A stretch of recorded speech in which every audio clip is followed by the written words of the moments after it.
ओम सजात्म स्वरूप परम गुरु शुद्ध चैतन्य स्वामी ने नमः। सिद्ध स्वभाव में हम देख रहे थे समय संयुक्त, समय ज्ञान संयुक्त।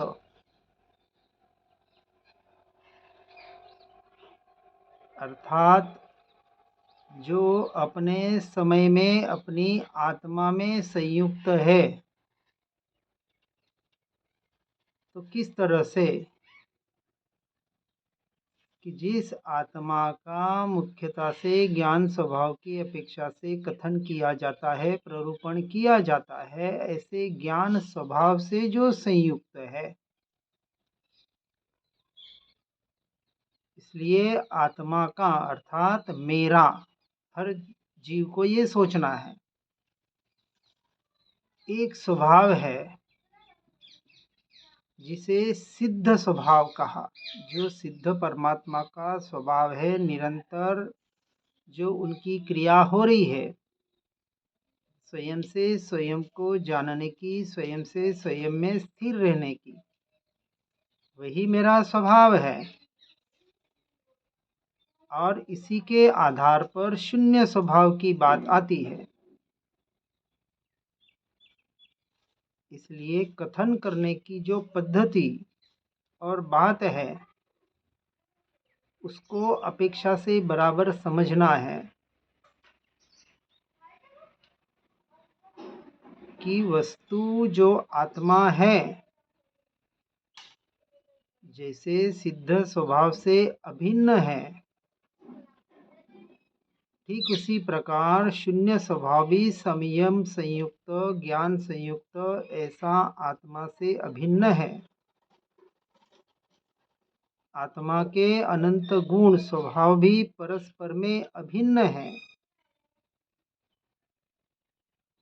निश्चय की अपेक्षा से। व्यवहार में स्याद्वाद के माध्यम से, अनेकांत की शैली के माध्यम से उसे बताने का प्रयास किया जाता है, क्योंकि साद्वाद की शैली में सद्भुत असद्भुत आदि नयों की अपेक्षा कथन कहीं अस्ति रूप तो कहीं नास्ति रूप होता है। जैसे जीव की अपेक्षा से मैं आत्मा ही हूँ, ये आस्ति हुई। अर्थात मैं शरीर जड़ पुद्गल रूप नहीं हूँ, पर रूप नहीं हूँ, यह नास्ति रूप इसके साथ में घटित हो गया। जैसे एक सिक्के के दो पहलू है, कथन की शैली ऐसी होती है। इसलिए नयों की व्यवस्था संभलने पर वस्तु की संभाल होती है, और जो नयों को समझे बिना किस आशय से, किस अपेक्षा से कथन किया जा रहा है, कहीं भी कुछ भी समझ ले,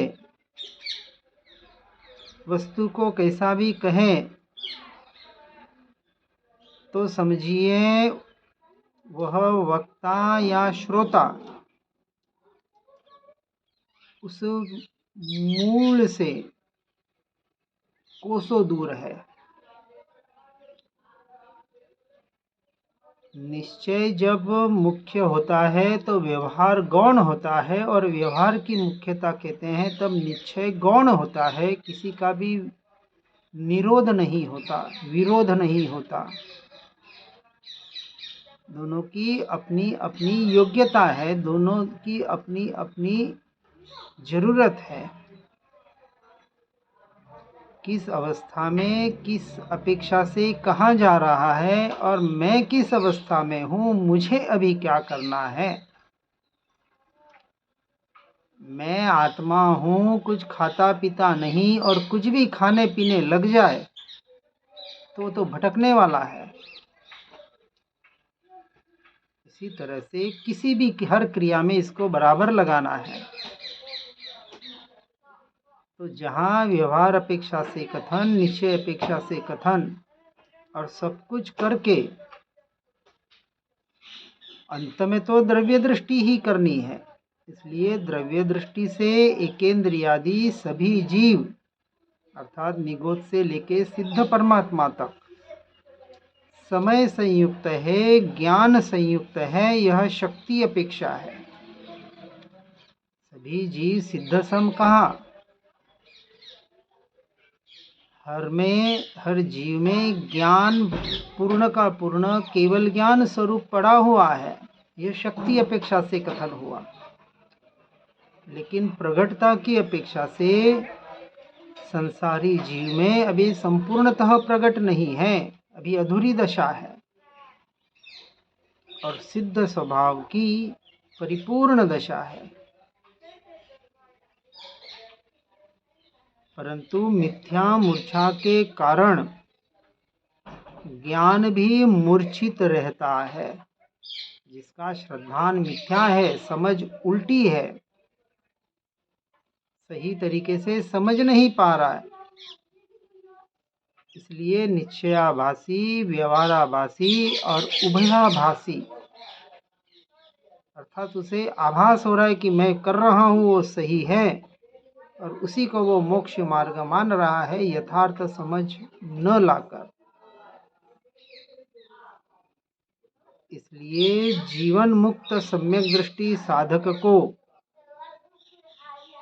अपेक्षा से सिद्ध कहा, सिद्ध समान कहा। इसलिए भावलिंगी मुनिराज जो अंतर्मुरत सिर्फ और सिर्फ अपने स्वरूप और स्वभाव में लीन होने का पुरुषार्थ कर रहे हैं, जिन्हें चलते फिरते सिद्ध कहा गया।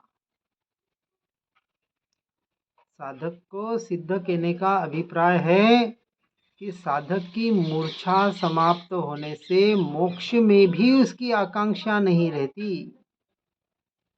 इच्छा निरोधा तपसा, कि मोक्ष की इच्छा भी, कुछ पाना है, कुछ चाहिए, इच्छा स्वयं की और दूसरों से कुछ आशा या अपेक्षा जीव को कहीं न कहीं भ्रांति में लाकर मोक्ष मार्ग से दूर करती है, और जो मोक्ष मार्ग से ही दूर है वो मोक्ष में कैसे पहुंचेगा। इसलिए जिसने आकांक्षा को समाप्त कर दिया, इसलिए जो सम्यक दर्शन के 8 अंगों में निकांक्षित अंग आता है, वहां जहां बैठ गया वो जीव वही सिद्ध शिला है। श्रीमद जी ने ईडर के पहाड़ पर जिस पत्थर पर बैठे थे और कहा यह रही सिद्ध शिला, लोगों ने उस शिला का पूजन कर लिया, वहां मंदिर बन गया। अरे किस अपेक्षा से कहा, ठीक है अपने श्रद्धा का विषय होता है, ऐसी जगहों पर जाकर साधना करने का अवसर प्राप्त होता है, व्यवहार की अपेक्षा से अच्छी बात है। परंतु हर जीव सिद्ध समान है, मैं भी सिद्ध समान हूँ। मैं जिस पत्थर पर बैठता हूँ वो मेरे लिए मेरी सिद्ध शिला है। इस बात को जीव सहर्ष सहजता से, प्रमोद भाव से स्वीकार नहीं कर पाता है, अपनी महिमा नहीं ला पाता है। फिर महिमा कहीं न कहीं पर की, पत्थर की, दूसरों की ही आती है। यह सबसे बड़ी कमजोरी, या यूं कहें अनादि का विपरीत संस्कार, कुसंस्कार जीव का पड़ा हुआ है, कि आत्मा परमात्मा की निश्चय की बातें सुनकर पढ़कर भी जीव, ये मूढ़ आत्मा मोह माया से हट नहीं पा रहा है, संसार से छूट नहीं पा रहा है, घर पे रह के अपनी साधना करना चाह रहा है। इसलिए समय ज्ञान संयुक्त सिद्ध, हर जीव हर आत्मा ज्ञान गुण से संयुक्त है, सिद्ध समान ही है, ऐसा सहर्ष स्वीकार। अंतरात्मा से, अंतर्दृष्टि से, लोगों को बताने के लिए नहीं, लोगों को कहने के लिए नहीं, अपने श्रद्धान में पक्का करे तो उस जीव का कार्य यथार्थ रूप से होता है। इसलिए आगे की गाथा में बताते हैं 28 नंबर, वो वन्न अनमोद।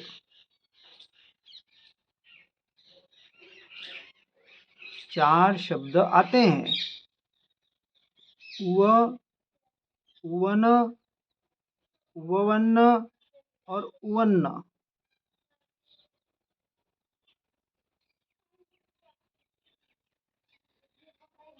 उव जो निकटतम है वह आत्मा है। उवन जिसका उदय हो रहा है वह भी आत्मा है। उवन्न अनंत स्वभाव के उपवन में जो विचरण कर रहा है वह आत्मा है। उवन उपवन। और चौथा शब्द आया उवन्न। आत्मा में आत्मा उत्पन्न हो गया, अर्थात वह जीव अपने स्वभाव में पहुंच गया। केवली पन्नतम धम्मम शरणम पवज्जामि, पहुंच गया, प्राप्ति हो गई। और इसी से जुड़े दूसरे 2 शब्द उवम, यह शुद्धात्मवाचक है। और उवन्न अर्थात आत्मा ने अपना स्वभाव पा लिया, पर्याय में प्रकट कर लिया, अनुभव कर लिया। अब आत्मा को पाने के लिए कुछ भी शेष न रहा। ऐसा यहाँ कहा उवन्न अनमोद। उसका ऐसा उल्लास आवे कि इतनी महिमा आवे अपने स्वरूप की, अपने स्वभाव की, कि जब वह साधक अपने स्वभाव को पा चुका, स्वभाव में, अनुभूति में सिद्ध परमात्मा को विराजमान कर लिया, स्वयं सिद्ध स्वरूप आत्मा का अनुभव कर लिया, इसलिए जो सिद्ध स्वभाव की यहाँ बात चर्चा चल रही है, जो पर्याय में उत्पन्न हो चुकी, जिसकी अपूर्व महिमा स्वभाव की, स्वरूप की जिसे आ गई, अब उसे पर की और की महिमा कैसे आए कि इस जगत का, इस सृष्टि का, तीनों लोक का सर्वोत्कृष्ट कोई पदार्थ, कोई वस्तु हो तो वो मैं हूँ। परमात्मा भी नहीं, परम आत्मा। ऐसी महिमा निश्चय की अपेक्षा से, श्रद्धान की अपेक्षा से, आप समझना, व्यवहार की अपेक्षा से पंच परमेष्टि। लेकिन व्यवहार परिपूर्ण धर्म नहीं है, होता है अपेक्षा से। कब? जब स्वभाव में नहीं रहते हैं तब। इसलिए 13वें गुण स्थानक में केवल ज्ञान उत्पन्न होने के बाद अंश मात्र भी कोई व्यवहार नहीं है। वहाँ निरंतर हर समय अपने ज्ञान स्वभाव की रमणता है। उस रमणता के आधार पर उन्हें केवल ज्ञान अर्थात मात्र ज्ञान स्वभाव में रहने वाले, इस अपेक्षा से कहा जाता है। और हमें भी वहां तक पहुंचना है तो उस अपेक्षा से ही साधना करनी पड़ेगी, अन्यथा कोई उपाय नहीं है। अनादिकाल से बाहर बाहर बाहर के अनंत उपाय कर लिए, फिर भी वहां तक जीव नहीं पहुंच पाया। और अभी भी ये मात्र सुनकर पढ़कर सच्ची समझ न ला पाए और सच्चे साधक न बन पाए। साधक समझना, साधना करने वाले, पढ़ने सुनने वाले नहीं। ये तो 11 अंग और 9 पूर्व को पढ़ने वाले सुनने वाले भी निगोद के अधिकारी बनते हैं, जाते हैं। जब तक स्वयं के आत्मा की अनुभूति नहीं होती है, यथार्थ निश्चय सम्यक दर्शन प्रकट नहीं होता है, तब तक अब इस जीवन को दांव पे लगा दो। घर पे रहकर नहीं, समझना बात को बराबर।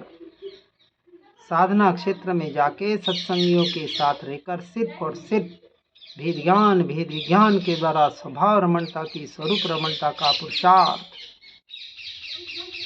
24 घंटे ज़्यादा से ज़्यादा करने का प्रयास। सबको भूल जाए एक आत्मा के सिवाय, स्वरूप और स्वभाव के सिवाय। ऐसी साधना में हर जीव बढ़ने का प्रयास और पुरुषार्थ करे, इसी भावना के साथ ओम नमः सिद्धम। श्री जिनवाणी जिनवर वाणी, जग जीवों को सुखदानी। मोह विनाशक तत्व प्रकाशक, भविक जनों के मन आनी। पूर्ण ज्ञान के महासिंधु से रत्न त्रय के रत्न मिले। ज्ञान भानु का उदय हुआ है, भव्यों के ही कमल खिले। मोह मान अज्ञान तिमिर को ज्ञान किरण से दूर किया। सुनय जगाती कुनय भगाती, स्यादवाद का मार्ग दिया। वस्तु स्वरूप यथार्थ बताया, बतलाया निज आत्मरा। धन्य धन्य जिनवाणी माता, शत शत वंदन सतत प्रणाम। शत शत वंदन सतत प्रणाम।